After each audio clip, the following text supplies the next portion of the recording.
Son 3 décadas de destierro y desunión, 30 años de duro exilio, de extranjero domicilio. Qué pena de son que canta mi errante generación.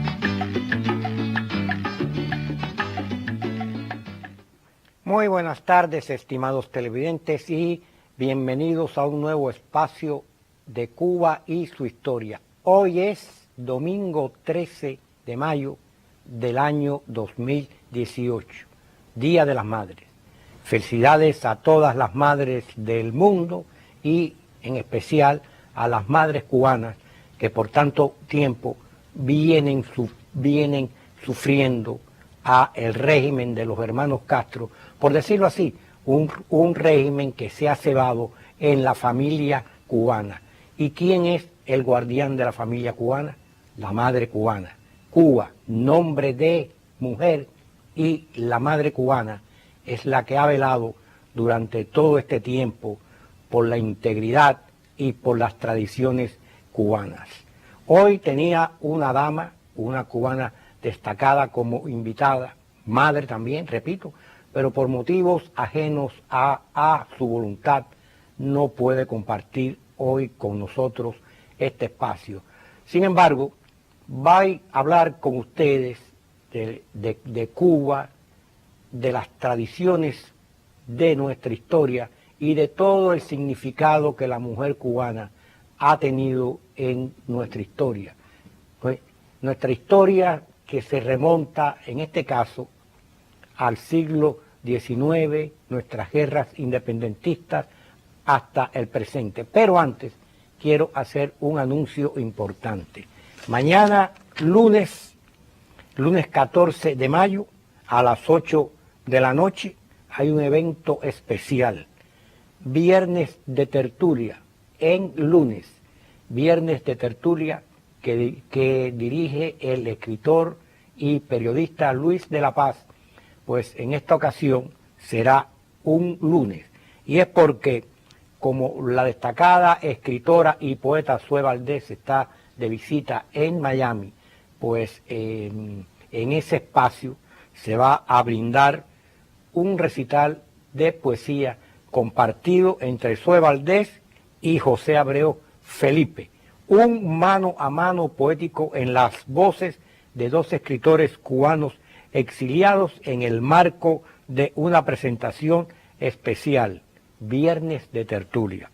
Esto, como todos ustedes saben, se realizará en La Casona, ese lugar que llamamos La Casona, que está situado en el 111 Southwest de la Quinta Avenida. Vamos a acompañar a estos dos grandes creadores cubanos, Zoe Valdés y José Abreu Felipe. Y para continuar con esta conversación que hoy tengo directamente con ustedes, queridos televidentes, debemos recordar el inicio de la guerra de independencia de Cuba, la primera, la de los 10 años, el 10 de octubre de 1868, y todo el apoyo que la mujer cubana dio a esa contienda. Luego, la guerra chiquita, y más tarde, la guerra que José Martí llamó justa y necesaria, la que se inició el 24 de febrero de 1895 y que culminó con la libertad de Cuba. En estas dos guerras, el papel de la mujer cubana fue destacadísimo. La familia de Carlos Manuel de Céspedes, su esposa, sufrió muchísimo, sufrieron destierros. La de Francisco Vicente Aguilera, ese hombre que lo dio todo por Cuba y que dijo, nada tengo mientras no tenga patria, y que era uno de los hombres más ricos en aquellos momentos de Europa y del continente americano, murió en Nueva York en la extrema miseria. También sus hijas y su esposa sufrieron los embates de esa guerra y padecieron la miseria absoluta. Pero ¿quién sintetiza mejor que Mariana Grajales, esa mulata cubana, esa madre cubana, esa mujer cubana que perdió tantos hijos en la guerra, en las guerras de independencia de Cuba, y que al enterarse, si mal no recuerdo, de la muerte de su hijo, el general José Maceo, se lamentó no tener más hijos para darlos a la patria.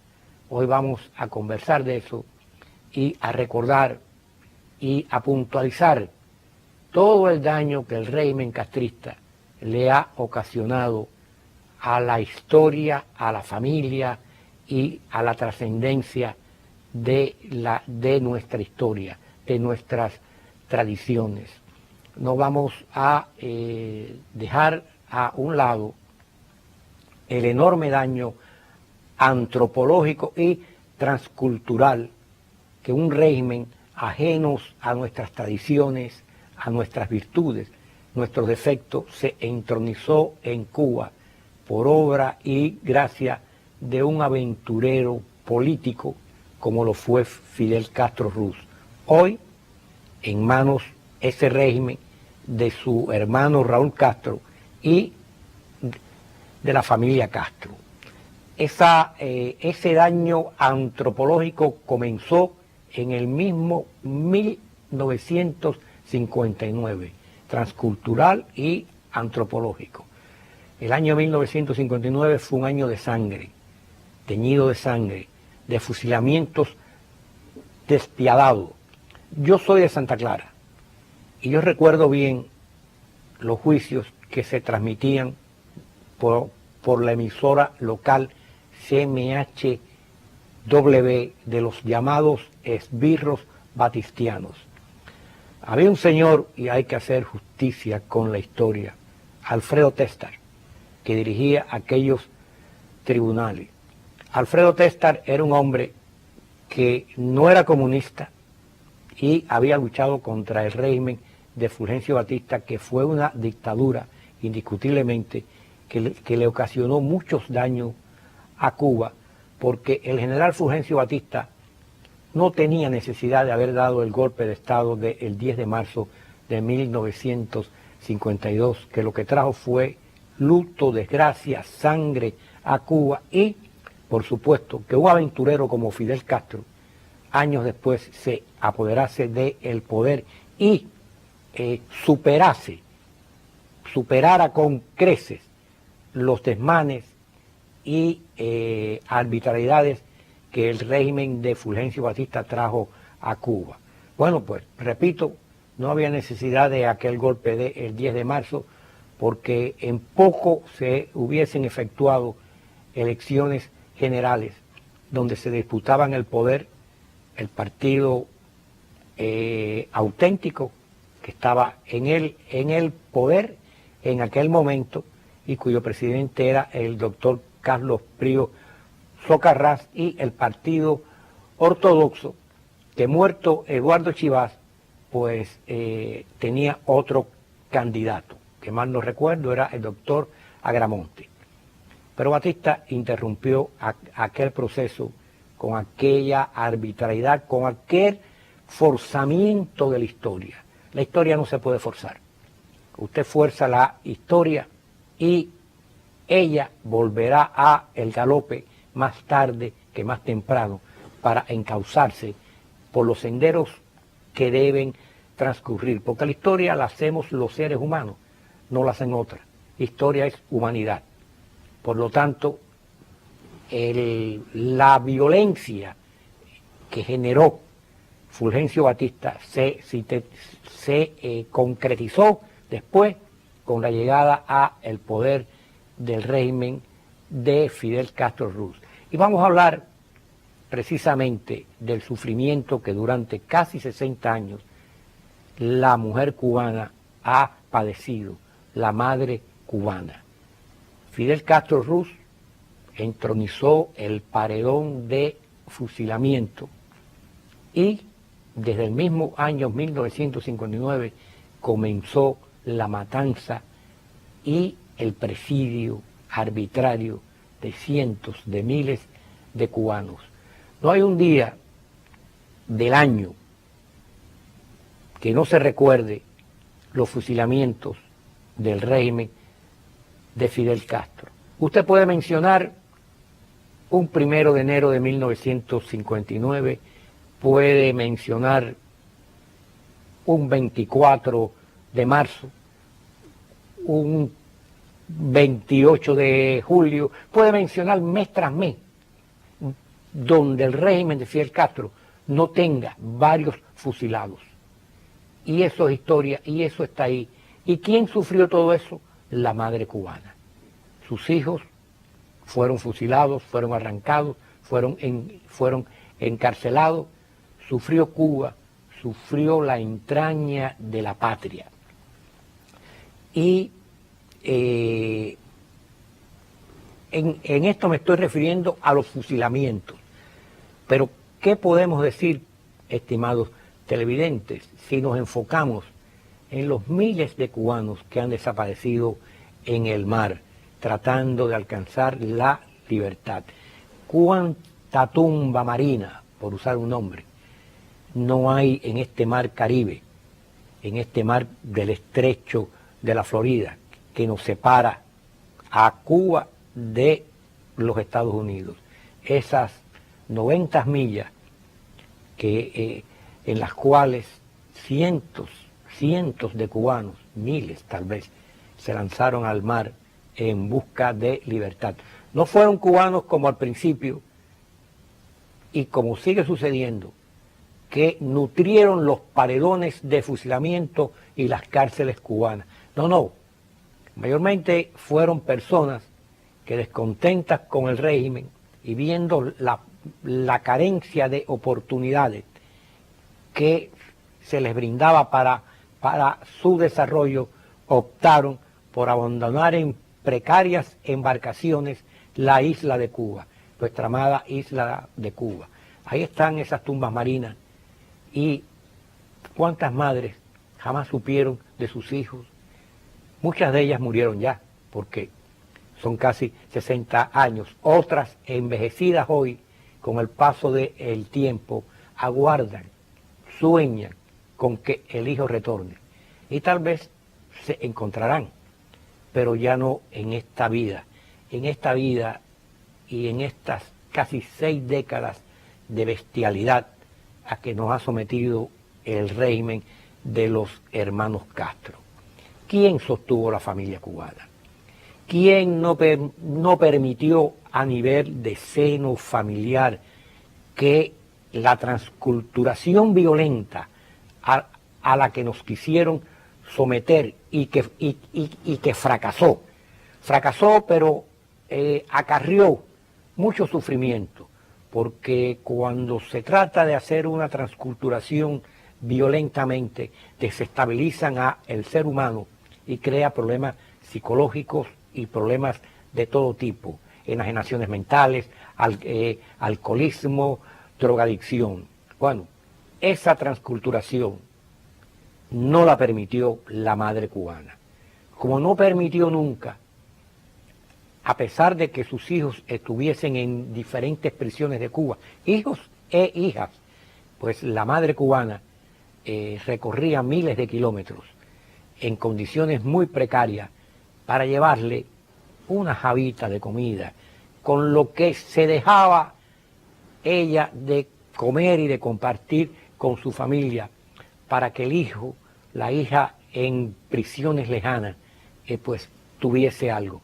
Y en cuántas ocasiones esa madre cubana no fue ofendida, no fue, yo diría que hasta recauchada, fue su intimidad violada por los carceleros y las carceleras del régimen de Castro, que la sometían a requisas corporales bien denigrantes. Pues esa madre cubana soportaba todo aquello, refutaba, y en ocasiones, viajando del occidente al oriente o del oriente al occidente, con aquella jabita de comida precaria, donde le llevaba, repito, los alimentos que se quitaba de su boca al hijo, a la hija que cumplía prisión, pues aquellas jabas no eran permitidas pasarlas a los reclusos, porque los carceleros alegaban que estaba la persona, él o ella,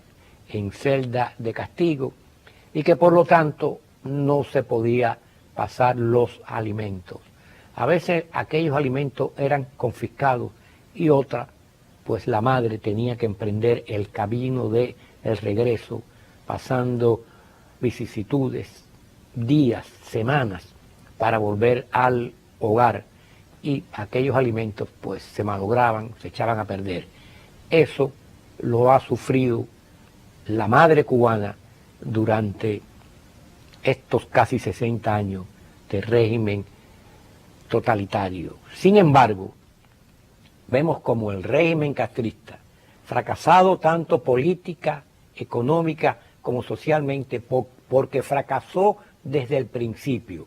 Y si en algún momento hacia otros países trató de mostrar el rostro de los hipócritas y de los falsos logros sociales que habían alcanzado, como ellos llamaban la educación, la salud y otros más, eso no fue generado por el pueblo cubano. Eso fue gracias a la limosna, al subsidio que la desaparecida Unión Soviética le entregaba, porque los hermanos Castro convirtieron a la nación cubana y al ejército cubano en un ejército mercenario al servicio de los intereses de los soviéticos. Por lo tanto, vemos como países africanos como Angola, Sudán y de otras latitudes, sus tierras están llenas de las osamentas de los cubanos que fueron forzados a ir a pelear a esas tierras. O sea, que ese subsidio fue en base a la supeditación total y completa de la nación cubana en manos de los Castro a los intereses forráneos de una potencia extranjera bien lejanas de nosotros y con una filosofía política fracasada como fue el marxismo-leninismo, bien lejos de lo que nuestro apóstol José Martí siempre dijo. No exactamente como yo lo voy a repetir, pero lo dijo. No tenemos que buscar en ninguna filosofía extranjera nuestra raíz, nuestra razón de ser. Y no se refería solo a Cuba, se refería a las demás repúblicas iberoamericanas. Dijo, en el tronco está todo. A él recurramos y de él construyamos. Estoy parafraseándolo porque no me recuerdo exactamente lo que él dijo. Eso se hacía en Cuba republicana, con todos los defectos que tuvimos y con las dictaduras que padecimos, como la de Gerardo Machado y Fulgencio Batista. Pero fueron dictaduras, hay que reconocerlas, que no se volcaron hacia el extranjero. No fueron unas dictaduras entreguistas en la manera que lo fue Castro con un poder extranjero. Recordemos que la Constitución cubana, la Constitución castrista, porque no se le puede llamar cubanos, de 1976, pone como rectora y como referencia a la Unión Soviética en todo momento, y que los preceptos del marxismo-leninismo es lo que regirán la vida política de Cuba.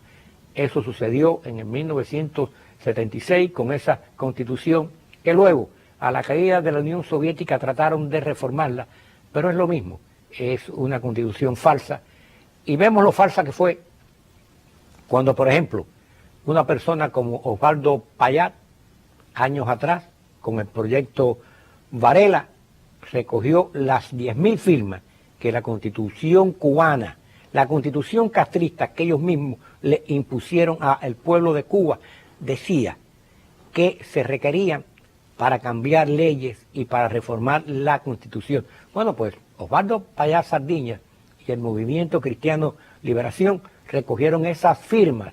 ¿Y qué sucedió? Bueno, pues que el señor Fidel Castro, todavía en vida, declaró que la constitución que ellos se habían dado era irrevocable y prácticamente dijo que era eterna. Una falacia que escapa a la comprensión humana. Y más tarde, ¿qué sucedió? Bueno, que asesinaron a Osvaldo Payá Sardiñas. Así que eso es lo que genera el régimen castrista que hoy tenemos en Cuba y por consecuencia la madre cubana, la familia cubana es la que ha sufrido todo esto. Con el destierro, con el exilio, ¿cuántas familias no se dividieron? ¿Cuántas madres no mandaron a sus hijos pequeños para Estados Unidos en aquella operación llamada Pedro Pan para sacarlos de Cuba, para salvarlos del totalitarismo que los querían convertir en títeres, en marionetas, en el hombre nuevo, ese hombre nuevo que hoy tenemos atisbos de él, sabemos lo que es el hombre nuevo, el que vota con los pies, el que quiere escapar de Cuba, el que llena las cárceles, el que nutre la oposición interna de Cuba. Ese es el hombre, esa es la mujer nueva. Y el que no protesta y el que no toma el camino de la oposición interna, pues lo que trata es de escapar y de fingir en todo momento. O sea, que tenemos algo que no es natural, que no es humano y que no está en consonancia con la matriz de Cuba, con lo que somos nosotros como nación, porque han tratado de escamotear la historia. Y ahí vengo con la transculturación, vuelvo a repetir que han tratado de hacer durante estos casi 60 años. Y hoy en día vemos como el fracaso castrista en todos los géneros, repito, educacional, cultural, económico, social, tratan de banalizarlo a través de la cultura. Porque la cultura de un pueblo sí queda. Aunque ellos han generado una falsa cultura, una cultura llena de plumíferos sometidos, escritores, creadores, artistas, que en un momento fueron buenos, pero a la vez que se sometieron a la filosofía o a los designios del régimen de Castro, porque ahí no hay filosofía, ahí no hay legado, pues lo perdieron todo. Dejaron de ser creadores genuinos. Y me remito a un magnífico poeta cubano, ya fallecido, comunista de toda la vida, pero eso no le quita su capacidad de ser buen poeta, Nicolás Guillén. Nicolás Guillén, por los años 60, ilusionado con el proceso castrista, donde aparentemente se borraron la discriminación racial, las barreras sociales, todos somos iguales, dedicó un poema al pueblo de Cuba, presuntamente, y al gobierno aquel que había borrado todas las barreras, donde todo era del pueblo y todos éramos iguales. Aquel poema se llamó Tengo, y entre sus estrofas dice, tengo lo que tengo que tener, y ahí habla que ahora los hoteles son del pueblo, las playas son del pueblo, todo es del pueblo. Bueno, pues hoy en día eso Tengo de Nicolás Guillén está prohibido en Cuba. Eso no se puede recitar. Supónganse ustedes, queridos televidentes, que un cubano, blanco, chino, mulato, negro, se presente a la carpeta de un hotel de lujo en La Habana y le diga al carpetero, repitiendo las palabras de Nicolás Guillén, tengo lo que tenía que tener, vengo a hospedarme aquí. Bueno, como mejor sale, si es que no, en ese momento no es detenido, es botado a cajas destempladas, como decimos nosotros. Por eso digo que han generado una falsa cultura y a través de ella tratan de banalizar el mal. ¿Y qué mejor manera para tratar de justificarlo todo que justificarlo a través de la cultura? Ahora vemos ahora viene aquí a Miami o están en vías de llegar una nutrida delegación de artistas, intelectuales, castristas, digo castristas porque no se puede llamar cubanos, están al servicio del régimen, que van a actuar en Nueva York, en Componenda, con algunos de aquí de El Patio, que no abandonaron el régimen castrista por cuestiones ideológicas y de principio. Lo abandonaron buscando su desarrollo personal, cosa que es loable, muchos lo han logrado, pero hoy, pues cada vez que vienen elementos al servicio del régimen de Castro, pues comparten tribuna con ellos. Viene por ejemplo un Chucho Valdés, magnífico músico, una Omara Portuondo, magnífica intérprete, pero ¿quién nos recuerda que tanto Chucho Valdés como Omara Portuondo plasmaron su firma justificando el fusilamiento de aquellos 3 jóvenes pobres de color que trataron de secuestrar la lanchita de Regla y en menos de 72 horas fueron fusilados? ¿Quién no se recuerda de eso? Por lo tanto, la cultura es nuestro más fuerte baluarte. Debemos seguir haciendo historia, haciendo literatura, haciendo ficción, porque eso es lo que va a quedar y esa es la historia. ¿O es que acaso no vamos a recordar que lo mejor de la literatura cubana del siglo XIX se gestó en exilio? José Martí, Cirilo Villaverde, Gabriel de la Concepción Valdés, etcétera, etcétera. Y hoy eso está sucediendo. Tratan de banalizarnos porque piensan que a través de la banalización de la cultura y de la historia van a lograr en el futuro no responder por los monstruosos crímenes que han cometido y dejar el legado de las fortunas mal habidas a sus hijos. Y los mejores representantes de ese legado que ellos quieren dejar lo podemos ver en los hijos de Ramiro Valdés, de Raúl Castro, Mariela Castro Ruz, por ejemplo. Ese es alguien a la que le quieren dejar legado. Pero eso no puede suceder, la justicia tiene que imponerse y en este día, a la madre cubana que ha sufrido todo esto, está dedicado este espacio, este programa de Cuba y su historia. En este domingo 13 de mayo, desapacible en algunos lugares porque ha llovido, pero todos al calor de nuestra madre, el que la tenga viva, que la tenga muerta, porque aunque esté muerta, ella siempre está presente. Feliz Día de las Madres para todos. Hasta la próxima vez. Meses de nostalgia, son 3 décadas de destierro y desunión, 30 años de duro exilio, de extranjero domicilio, qué pena de son que canta, errante generación.